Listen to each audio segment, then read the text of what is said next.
One significant issue arises when we liken the attributes of God to those of his creation, which ultimately undermines the essence of true monotheism. Historically, this misalignment has led to various errors in belief among different groups. In addition to this, there exists a pressing concern regarding the alteration of God's names and attributes, as such changes can distort their intended meanings. These distortions hinder a correct comprehension of God's nature and essence. Consequently, the necessity of adhering to the original meanings as presented in Scripture is emphasized, as this practice not only ensures the integrity of one's faith but also maintains a clear distinction between the Creator and his creation. Furthermore, the speaker asserts that the Prophet Muhammad serves as the most authoritative source for comprehending Allah's attributes, being the most knowledgeable concerning God's intentions and characteristics.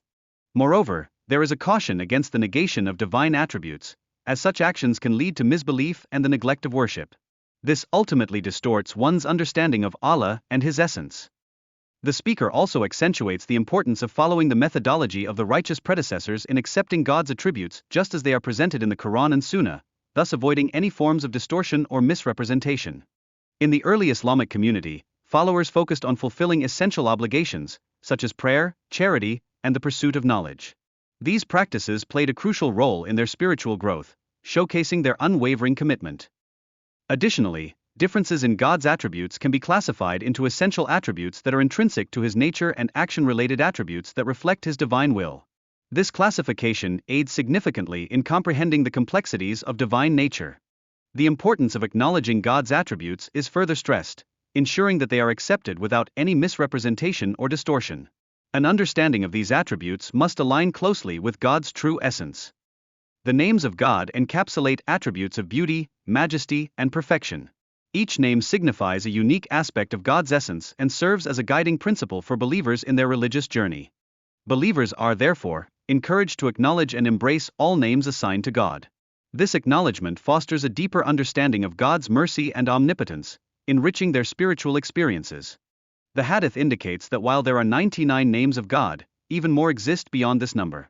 This acknowledgement suggests that a more profound understanding of God's attributes is indeed necessary for a faithful existence. Moreover, the significance of memorizing God's names is highlighted, as such memorization leads to a deeper understanding and connection with him. This practice is emphasized in various teachings within Islamic tradition. The concept of Tawhid, or the oneness of God, is extensively discussed, demonstrating its foundational role in Islamic theology. This principle distinguishes God from all forms of creation, reinforcing his uniqueness. Surah Al-Ikhlas is presented as a fundamental chapter that encapsulates the essence of Islamic belief regarding God's singularity and attributes.